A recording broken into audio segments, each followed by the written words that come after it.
அஸ்ஸலாமு அலைக்கும் வரஹமத்துல்லாஹி வபரகாத்துஹு.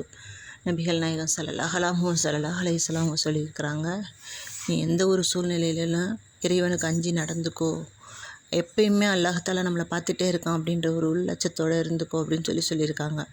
அதே மீறி ஏதாவது ஒரு சந்தர்ப்ப சூழ்நிலையில் நீ ஏதாவது ஒரு தவறு செய்கிற, ஏதாவது ஒரு தீமை செய்கிற, மற்றவங்களுக்கு நம்மளால் கெடுதல் நடந்திருக்கு, இல்லை ஏதோ ஒரு சந்தர்ப்பத்தில் இது நம்ம செஞ்சது தப்பு அப்படின்னு உனக்கு தோணுது அப்படின்னா அதுக்கு பகரமாக ஒரு நன்மையை செஞ்சிரு அப்படின்னு சொல்லியிருக்கிறாங்க.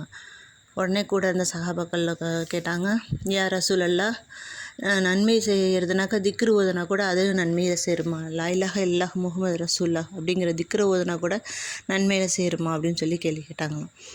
அதுக்கு நபிகள் நாயகம் சொன்னாங்களாம், நிச்சயமாக அது மிகப்பெரிய நன்மையை உங்களுக்கு அள்ளித்தரும் அப்படின்னு சொல்லியிருக்கிறாங்க. இன்ஷா அல்லாஹ், தவறு செய்யாத யாருமே நம்ம கிடையாது. எல்லாருமே ஏதோ ஒரு சந்தர்ப்பத்தில் அன்றாட நம்ம வாழ்வில் நம்ம தவறு செஞ்சுக்கிட்டு தான் இருக்கோம். அந்த தவறை திருத்திக்கிறதுக்கு இன்ஷா அல்லாஹ் அதிகம் லா இலாஹ இல்லல்லாஹ் திக்ர ஓதி நம்மளுடைய தவறுக்கான பரிகாரமாக நம்ம அதை அதிகம் ஓதி நன்மைகளின் எண்ணிக்கையை அதிகம் சேகரிப்போமாக. இன்ஷா அல்லாஹ். ஆமீன்.